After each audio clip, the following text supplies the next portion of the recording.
Hello again. It's Dire Glitch 20 again. Yeah, that's right. I'm playing offline again, so this happens. This reminds me of exactly why someone made an offline skins mod. Unfortunately, it's not for 1.7.10. So yeah. Uh, that reminds me, I'm still investigating the possibility of having a 1.10 version of my mod pack on the other side of things. I'm not entirely sure how viable that's going to be, but I'm still looking into it and I'm still experimenting, so we'll see. Uh, as for over here with D&D, it's time for me to get to what I was going to do before, which was Yes, yes, Bula? Yes, I'm doing fine. But as I was saying, I was going to make myself that bronze. And... Yep. Thank you, Dor. Uh, I needed to melt a few things down, so I'm going to go over here, and let me see, they're both tinkers, so I got them set right. Now, the ratio is approximately 3 to 1, so I've got 6 copper to 2 tin, and I've already made some of the other components in here. I've made my traveler's goggles, and they just require some leather, some glass, and some gold, and I've been receiving, in addition to like the gold I found underground, no, I think I just dug this up. I don't really remember if I got some out of, like, loot bags. I think I have, but anyway, it all mixed together in the smeltery eventually. You know how the liquids are. But as for my boots, it requires aluminum, which was why I was happy to find aluminum while I was mining. And, you know, some leather and some string. Good thing I've been fighting some spiders. As for the vest, aluminum again. Also a little bit of wool and some leather. So this isn't going to be particularly tough armor, but the special abilities will make it worth it. Also, I've already modded them a little bit with Tinker's Construct. They have auto repair. I added moss, so whenever I'm ready with this, I will be able to do that too. Aha, I have 16 ingots of molten bronze. That'll be more than enough for a while, because I only need a few ingots for my suit. I believe I need 4 of them for the traveler's wings. Yep, wrong lookup. I was checking into magical crops for later. Okay, here we go. Okay, traveler's wings. This forms the complete set of the specialized traveler's armor for Tinker's Construct.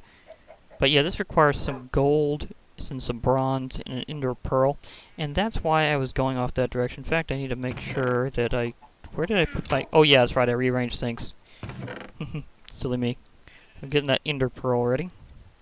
I think I have... Yeah, I have gold in here.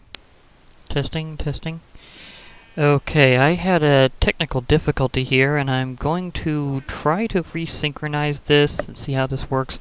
If not, I'll have to do something different, but I'm suspicious my headphones are having some technical difficulties. I don't know if I'm going to be needing to get new ones or something, but that's pretty much what I'm suspicious is happening. So I'm trying a feature for the first time where I'm trying to record narration directly over the footage. So what you're seeing here is basically me trying to get past the issue in the first place whenever I noticed I was having an echo, so whenever I paused I was trying to readjust. Originally I was going to cut that out, but I guess this kind of illustrates my frustration here. But yeah, that came out a little weird. Thing is, I was trying to get bronze for this pseudo armor because it was really, really good to explore. One thing I didn't mention before, and you might be noticing while I'm going in and out of my house, is I replaced the gravel roads with limestone brick.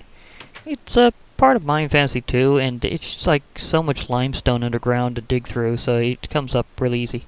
It is like limestone cobblestone at first, but later on you can just like turn it into that brick. It has like a weird recipe. It's like you put it at the 4 corners of the crafting table rather than a 2x2 square. Which I find a little weird, but you can still mass manufacture it, so, you know. And now I'm just pouring out the bronze, so yeah, that's happening. I'm still hoping I'm at least getting audio here with my recording too, so this could be weird, because I'm still using the same set. I haven't found another pair yet. So I guess I'm also trying to prove whether or not this is working. But yeah, as I was saying, I was trying to create this particular suit because each piece of the Tinker's Construct Traveler set has a different ability, and it makes it really good to explore. You can jump around, you can have like step assist, so you can move up mountains and through forests really fast. So I was having a serious case of wanderlust. That, and I was wanting to make sure I could wander around really quickly if I need like particular resources for like future HUDed stuff. Because with all the quests and stuff, I have a feeling I'm going to be doing a lot of exploring and moving around. In fact, I very much know I'm going to, so having a suit specifically designed to do that in advance was pretty much my idea. And thing is, I really was really used to iguana tweaks, and that allows you to do certain modifications in crafting tables. So you can see here I was trying to figure out if I could do it that way as well, but it's just strictly speaking in the tool station. So yeah, it's like pretty much the only way you can actually do it. With straight up tinkers anyhow. I also mod my boots in a little while because they have a interesting little feature you can put on. But while I'm waiting in between things, I think here I was also trying to adjust. I'd like to say I was originally at some point I had kind of a bit of a shout out request, which is for me a little rarish. I've got like my sub wall up in different areas, and I'm going to be doing that in like this and other worlds too eventually whenever I find a good spot. Again, the exploration really helps, but I'm still debating where I'm going to do, like if I'm even going to do it in the overworld or not, because it's just not. Ironically, the overworld isn't as safe even sometimes as the Nether is if you know what you're doing, or for that matter, like the End and some other locations, because I have to deal with creepers randomly coming around and exploring. When they explore the right spot, they also like to explode it. It's like, hey, this is nice. Let me see what I can do about that. But yeah, I gave a quick preview a moment ago about a very particular block from Ars Magica 2 that I have plans for. I don't really consider it getting into the main magic of the mod anyhow, because it only relates with like its own little system. It allows you to add special abilities to your armor, and that's why I wanted a self-regenerating armor really much. Is because that way I could make it last forever, so it could become more powerful over time. It's got its own special system. Like you gain experience, and as you do, your armor gets experience, but it doesn't necessarily have to be, like it's not like you getting hit gives it experience. It's just like as you gain experience. So that's what the whole block was about. It's a special imbuement table that allows you to actually use that armor experience to do stuff. As for the shout-out request, I had it earlier from Icy Lady 58, one of my subscribers, and she recently went through dental surgery, and I can totally relate with that because I've had some in the past. I've had other surgeries. I've had it just seems to run in the family having medical issues, so stuff happens. And anytime you have surgery, it's a pretty big deal. So I really wanted to make sure that everybody knew that these things are pretty serious. So you gotta take them that way, because there's always a possibility of complications and stuff. In fact, that's part of how I don't exactly talk how I used to, is because I had dental surgery and I don't think I've ever fully recovered from it. At least not yet. I have done better, just not entirely. Of course, this weather doesn't help with these dry lips. But that's just another factor, so things can get a little weird. But yeah, I'm basically, here you can see me like preparing to explore, get the suit ready and everything. In a moment, I wonder if this is the moment where I jump off and get what I need to mod those shoes. Because there's all these little modifiers and stuff. At this moment here, I'm explaining how I don't want Beulah to wind up getting killed by a random magic accident. So I was going to explore partially to find an area that I thought was more magical looking, so I could build a mage tower. I mean, I'm going to wait for the moment in the quest to fully get into some of the magic mods, or at least the ones I know that there's quests for. But at the same time, I needed to have like a thematic spot, because I didn't want to have my magic area right next to my hometown, because they have the habit of exploding or corrupting the environment or doing things like that. So I'm going, I would really not like my waifu to get destroyed by something terribly magical. So I was going to go out and explore that. And here I'm also showing off that I can get a good view of the surrounding area, get a feel for the place, by hopping up on top of the buildings. Of course, one habit I also tend to have sometimes is hopping on top of the trees and just like parkouring across their tops. I don't know if I fully get to do that here because just shooting up the mountains is so easy that I don't even have to worry about the trees. At this point, I know I'm just trying to figure out which direction I'd like to go. Trying to get a good feel for it. Yeah, when you explore, you gotta know where you want to go.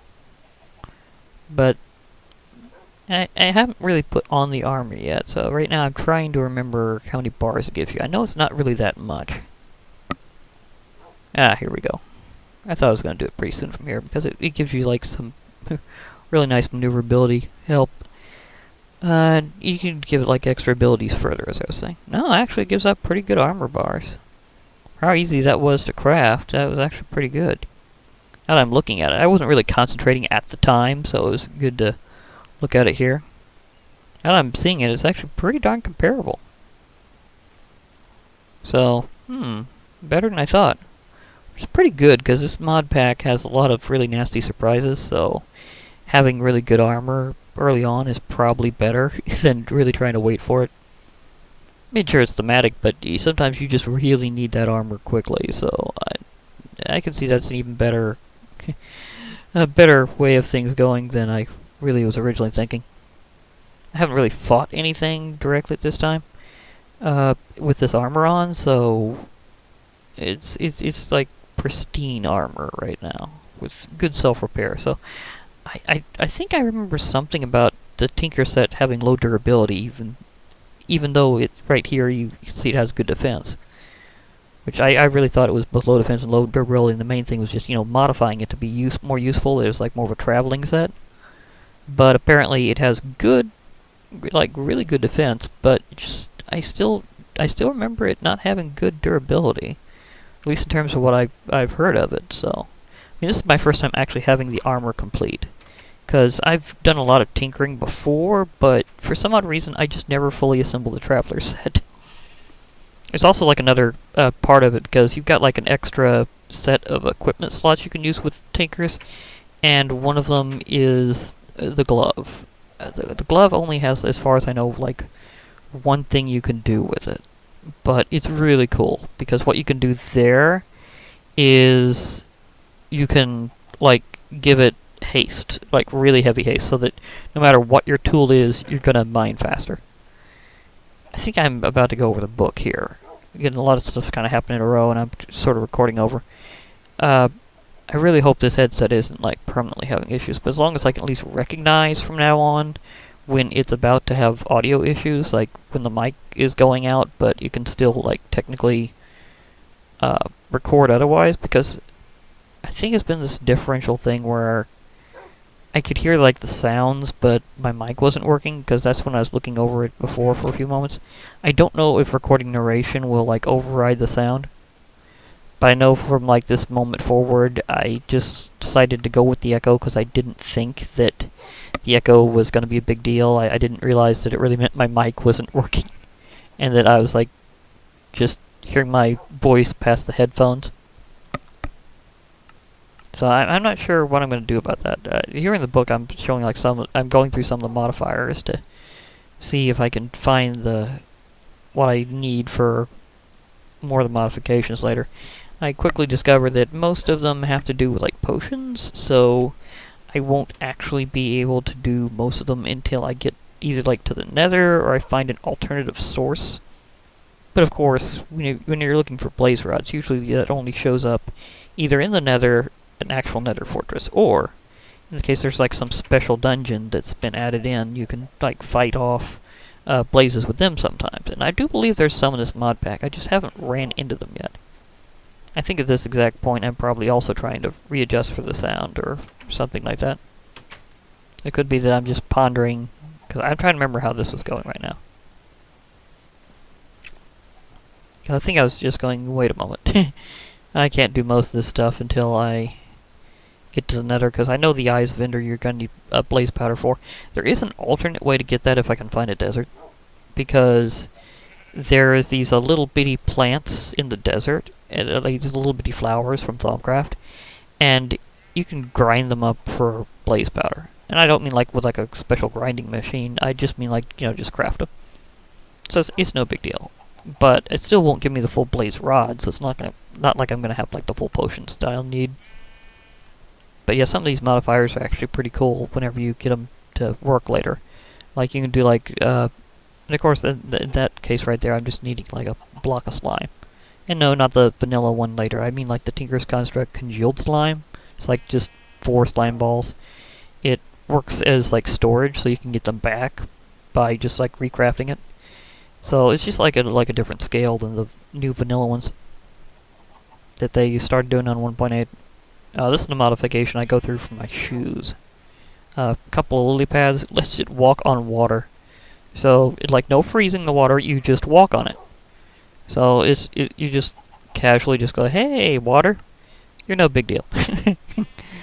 And as I was saying, like there's all sorts of these other modifications that I can go through later. Like one will give me additional dodge, like a chance to negate damage. One will give me like double jump. Another lets me go invisible while I'm sneaking. Another one gives me like eternal night vision. So overall, like combining all those onto my traveler's gear will really help out later. Again, this whole thing is like, there's a reason why they call it the traveler set. It is really geared towards exploration. So that's kind of what I go through in a little while, is I just explore around. At first, of course, I need to get that modification for my shoes so that nothing stops me. Nothing will stop me, not even, like an ocean. I can just walk across the whole thing.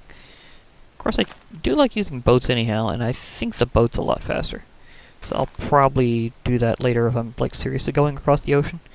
Because one thing that used to be, like, one of the best ways to explore was simply to have a boat, just boat across the ocean, and if you needed to get a specific biome, what you could do is you could just run it along the shoreline and just keep looking until whichever one you needed came up. Now, the way terrain generation has changed means you can't do it quite that way anymore. Like, it used to be where biomes were random, and like oceans were enormous, but nowadays in like 1.7 plus, they made them a bit more logical and a bit more subdued. Like, you won't necessarily get these huge random transitions anymore. Like, you won't get, like, the desert right next to a tundra. And right there I was looking at my plants trying to see how they were doing, but also trying to describe for a moment that a lot of these modded plants don't pop off whenever, like, some zombie comes and stomps them. So you don't have to worry about that as much. But yeah, as I was saying before, you don't get these enormous, like, differences in the topology anymore. They're not these super random things that just happen. Like again, exactly as I said before, like no tundras right next to deserts. But on the other hand, because this transition has made it kind of different whenever you're hunting down biomes. So I don't think you can just run along the shoreline as easily to get certain types. I mean, there are just about everything will border it to a degree, but it's just not quite the same as it used to be. So it's not like you can just say, well, one will just randomly pop up. No, there's a gradient now, and that kind of makes it where you may wind up having to travel farther based on your world seed.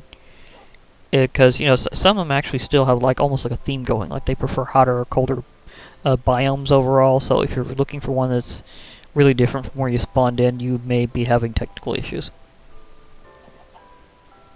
So that can totally happen.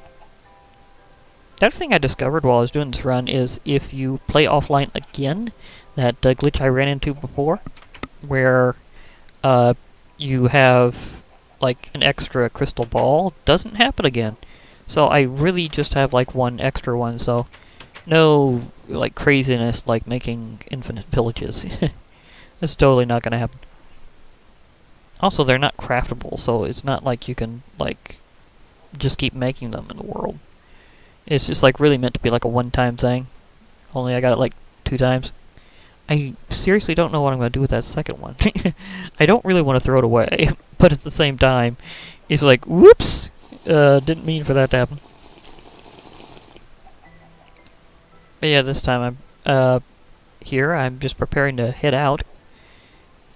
I really wish my sound had worked out better the first time, because some things that happened were kind of funny. But right now, I think I'm just getting ready to go, if I remember right. Because, again, this armor makes you, like, super maneuverable. Like, really, really, really maneuverable. Like, you can jump higher, you can run up mountainsides. It's really fun. And this being my, my first time actually completing the armor set, it would have been a lot better to have the audio running better the first time, because then you would have got my reaction so much better, because I was just having so much fun. Okay, I think this is whenever I've charted out which direction I'd like to run into.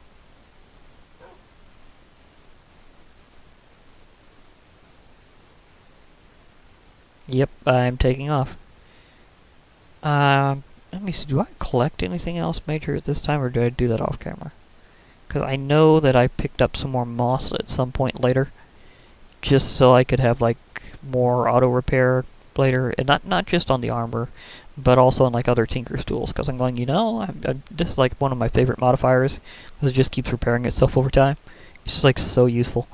So, I was thinking, yeah, I'm just going to need to take more of this stuff. So, I guess I didn't do this, like, right here. One thing you may have also noted is I did not take my backpack with me. My Adventures backpack. That was the freebie from one of the quests. Well, that would have been really useful if I had remembered that. Because that's kind of what I've been preparing it for, is to be like my adventuring gear. I note here... Oh yeah, wait a moment. I need to take down a note right now. Kind of. See, can I... No, I can't resize this while narrating. That kind of sucks. So I was gonna try to check out those coordinates. Oh well, I'll just time check this later, because I may want to get back to that flat area, but I'm not sure I'm going to put my big spot, because I need a good spot to build.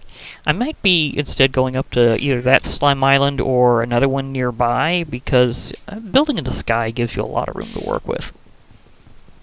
So, well, I'm kind of charting out where I'm going to go for doing, like, my building later. I'm going to have my magic-related stuff. Right here, you should know that whenever you can walk on water with those boots with that extra modifier, you can just sneak to go underwater. So if you need to go underwater, you can. Pretty much it will. It's, like, no big deal. But it's just one thing to remember is you don't have to stay in the water. You can even just stand there. You don't have to be moving. But if you want to go under, you just gotta sneak. But yeah, as I was saying earlier, I might check out that coordinate later, because I might build something on that little island, because it's nice and flat. But I think the bigger deal will probably be like at a slime island, because there's a world that I never really YouTubed, and it was like one of my first ones ever in Minecraft. And the thing is that it went on for like so many versions in a row, because they didn't like really severely change the landscape for so long. So what I could do is just like load more land and just get new features for a while. So I'm going, just transist this one in. Just transist this one in. And eventually, whenever they had the huge change at 1.7, I'm going, okay, that's the point where I've got to just make a new world. I can't just keep exploring further and getting... Lips again. I can't just keep exploring further and getting new land, because eventually there's this point where you need, like, the whole new deal, you know? So I thought that's the point where they changed it severe enough where I had to just go for it. So that world is... I still have it. It's like permanently stuck in 1.6.4 because that's like the point where I'm going, okay, next version up says everything changes. I mean, there's a reason why they called that one the update that changed the world. They weren't kidding. It had like one of the biggest initial snapshots ever. Oh my gosh. Like almost all of its features except like a few little like balancing and aesthetics points and like a few things that just made stuff like finalize, I guess you could say. Was almost all of it was in the first snapshot or so. It was just huge. Like they added a new fishing system, they had most of the new terrain gen. The one difference that came later, other than like a few little minor refinements and of course regular bug fixing, was when they very first added in like dark oak and acacia trees into their corresponding biomes. They were placeholders. They were literally just like special textures of other trees. So they didn't really have the new kinds of wood, and of course you couldn't obviously like make anything out of those new kinds of wood until later. And that's another thing they added later is like after they got those trees ready, then they finally started having things made out of the new wood. I mean just like the earlier stuff, not like the later fencing and all that jazz. But you know what I mean, like the regular like wooden slabs out of it, the stairs, the various things that they divide into wood, into different wood types. So, yeah, but anyhow, back in that world, I did a lot of really cool stuff. I was very much in a building mood a good portion of the time. I you never know when that'll happen again. Sometimes I get into building mood, sometimes I get into mining mood. Whatever my mood is in Minecraft, I go for it. But I had some very interesting builds using just vanilla stuff, because that was before I even really wanted to seriously get into modding. Or, for that matter, like YouTubing in modded Minecraft. But the thing is that I had some really nice builds there, and some really interesting things that I did. And as the world progressed, I decided to make some fancy buildings, like a pyramid that I dedicated to particularly magical blocks. I had a fun little chicken house, and of course I had a whopper tree house. That was just awesome. And I used nether jumps more often back then, so I had this huge tunnel in the nether that I used to just shoot humongous distances in one direction or the other. So I kind of linked up several large spots, and I had a really cool swamp base too, because that was like I loaded a new area just so I could get like a new swamp, and I found myself a witch hut, so I was using that to like farm the witches. And I just made that whole thing basically my brewery. And but later on, after the transition, I did something really different, because I was still in this big vanilla build mood. So, and here I found a village at this portion of the video.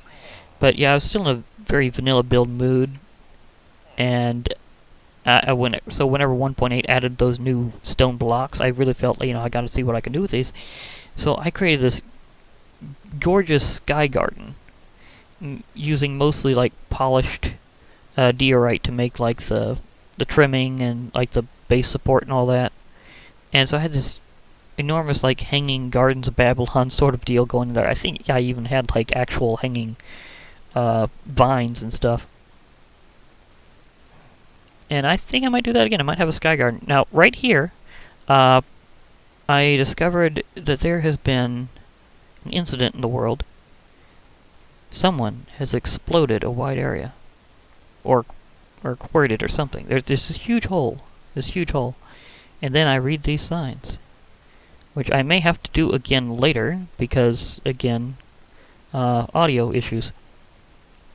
But basically, I found out that Deacon Spikey had wanted to give me a little gift from a previous world that we were at together when we was doing D&D Crusader together, and it was basically my stuff that I had before the server world collapsed. So it's not everything I had from there, but they was able to save a lot of it and get it to me, so a nice gift. Unfortunately, their little tower they're going to use to overlook this world and try to help me out, well, the other sign over here will explain that. But, yeah. Hashtag blame Alex. Yeah, Oblivion Gaming, that's Alex. He's a friend of mine. He's changed his YouTube name a few times. He really likes really heavy explosions. And he's got this personal war with Diggy and Spiky. So I have a feeling that the sign has explained it pretty well. Explosion courtesy of Oblivion Gaming. Yeah, I'd say he obliviated it pretty well. What kind of explosive was that? Maybe we'll find out later, or maybe it was just a lot of TNT. I mean, some stuff got flung. But yeah, really big hole, really big. Thanks, Alex. But yeah, at this point, I'm just running back to the town. Again, I'm still not sure if I'm going to build in this area. I mean, I'm not sure if that giant hole is bad karma. So maybe not. I mean, there's already one giant tower exploded. So maybe I shouldn't chance it. Maybe I shouldn't chance it at all. Now that was liquid. Darn my lips and the whole other thing. As I was saying, that was liquid Ethereum from Ars Magica 2, and apparently the boots counted as water, so you can just like walk across it with that modification. One thing I finally mentioned here after all this time was that I'm kind of moving away from swords in this world because I really like the more classic cultural weapons. You know, like spears, boomerangs, slings, that sort of thing. Kind of, I guess you could say, tribal weaponry. And tribal weapons, hey, you know I may have mentioned Bloodline before, so yeah. I'm totally going to go with that. At this point, I think I'm just about to log off, but overnight I basically defended the area from another zombie horde. It happens. Later on, I think that's when I collected some moss stone, decided to go back just in case I need my backpack, and a few other things. And I may, probably between episodes, at least find where I really want to locate my new build.